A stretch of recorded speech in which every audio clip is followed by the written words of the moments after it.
Hi, it's Andre here. Here's a WRS bell that I am restoring. This one's gonna be a toughie because it has rust holes in the gong here. There's one here, there's a crack here. So what I'm gonna do with this to see if we can fix this, I haven't done this before, but I'm gonna try it. I'm gonna weld these holes up and grind them down with a grinder and then paint this. But what I'm gonna do is I'm gonna weld that. There's a crack, just weld on the back and in that hole and right here. And we'll see what happens. Here we go. Here's the gong here. You can see it's in pretty rough shape. There's some rust holes in it here, here, and here. What I'm gonna do is I'm gonna try to fill in some of these areas with weld, like these really low areas with weld, and then just grind them down smooth so this thing's smooth. Hopefully it doesn't mess up the reverb of this, but it actually decently sounds good right now. So we're just gonna just plug these holes and we'll go from there. We got the welder, so what we're gonna do is we're just gonna put welds here, here, here, and fill in some of these really low areas with it. It's gonna take a while, but here we go. You can see here's the gong now. It looks way better, but you can see there is some holes in there that go all the way through still. So what we're gonna do is patch those up with welds, grind this down, sand it, and give it a coat of paint, and here we go. Here is the gong. I have welded the holes closed. There's like 5 or 6 of them. I took a screwdriver and poked around on it, and it poked through in like 3 different spots, so I had to fix that, but it's pretty good now. No more rust holes in it, and it still has a decent reverb, so I'm gonna sand it, I'm gonna paint it, and here we go. You can see here's the gong now. It's kind of rough looking, but all the holes have been patched up in it. You can see it's nice and smooth. I just need to sand it down to get rid of these marks in it and blend it in, and here we go. See, here's the gong now. All the holes are patched up in all the really low spots. This is as best it's gonna get. I already sanded it down with 40 and then 60 and then 220, so it's pretty smooth now. Now all we have to do is just paint this, and we're gonna get on to restoring the housing. Here we go. You can see here's the gong now. You honestly can't really tell. You can tell barely from far away. You have to get up close to see it, but it's starting to look way better. You can see I painted it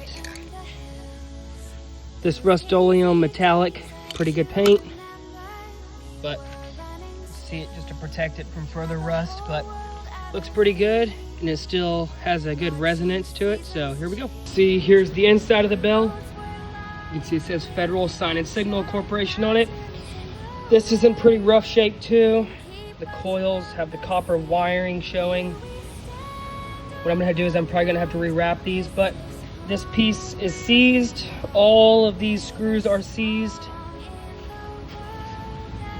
This is gonna have to get welded. You can see how it's missing metal right there. Luckily, this piece is made out of cast iron, so you can easily weld it. This is all cast aluminum. So here we go. You can see here is the housing. I had to drill out all of these screws. This is the only one I got out, which is good because I can go buy some more. But I'm having to drill down the center and get to a larger drill bit and then pop them out. But the reason they're doing this is because this is brass and this is aluminum. So they're basically just over the time, they're seizing themselves to each other. So most of the time the heads will snap off, but I'm just drilling them out so I don't have to deal with that. But here we go. You can see here is the housing now. We got everything out of it now. This thing is seized up pretty bad, so we're gonna have to work on that. This is also damaged here, but we got all the screws drilled out. We're gonna have to remove the rest of them. And I'm gonna go to the store and get some new brass screws to put in these holes. You can see what I like is how that's in decent shape too. So here we go. You can see it took a while to get this seized up thing apart. I had used some heat and still that wasn't enough.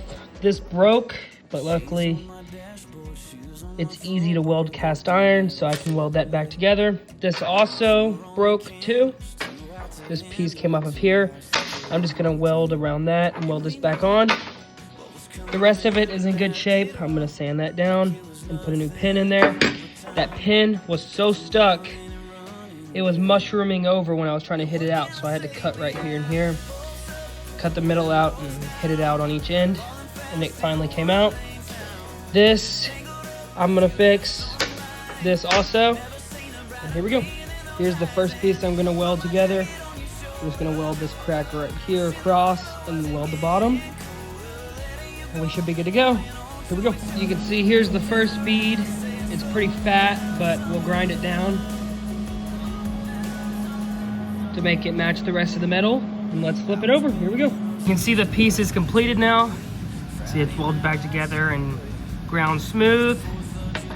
What you want to do when you're done welding this type of stuff is tap it to make sure it held, because you don't want this falling apart while it's in the bell. You can see it's holding pretty good. So here we go. See, here's the other piece we need to weld back together. You can see it's broken right there. And this piece goes on the other side. So we just need to put a bead around the edge of this. You don't want it going in the middle because then the rod won't go through there anymore, but here we go. You can see it's in the vise now, and the break is actually right here where all this corrosion is in it. We're just gonna put a bead all the way around this tubular pipe right here to hold this together and then grind it smooth. Here we go. You can see we got this welded back together now. See, it goes all the way through still. And what you want to do is you want to hit this too. See how it's not going anywhere. You don't want that breaking off inside the bell, but there we go. See, we got all the holes drilled back out, ready to go back together. We also got this thing back together and it moves freely.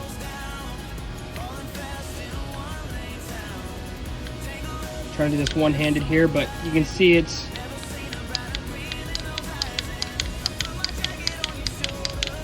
moves really nice now.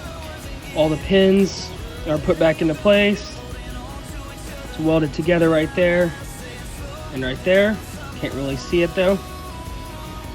And here we go. We're moving on to the next step now. The electromagnets, the resistor right here, and the ceramic contact block are in good shape, but these coils are in rough shape. So what I'm doing is I'm going to rewrap these. The copper winding seems to be in good shape. We're going to keep these right here so we can put it in the new windings. But here we go. You can see here is the first coil that has been redone. Looks pretty good. I put the WRS thing back on it. There's a cover that goes up here and on the bottom, and it's held in place with the core. The way these things work is this is a bunch of copper wire with enamel on it, wound up. And this goes in the middle, and it creates a magnetic pull when energized. And it comes from this, which basically just pulls the armature down inside the bell. Pretty simple, but let's wrap the other one and get it back together. You can see here's the coils. I tested them, they both work. They're now protected with the tape I put on there. I even put this nice logo back on there that was there originally. They both work, so let's finish the bell. To the housing, all the holes are tapped and ready to go. Ready to install everything back in. Here we go.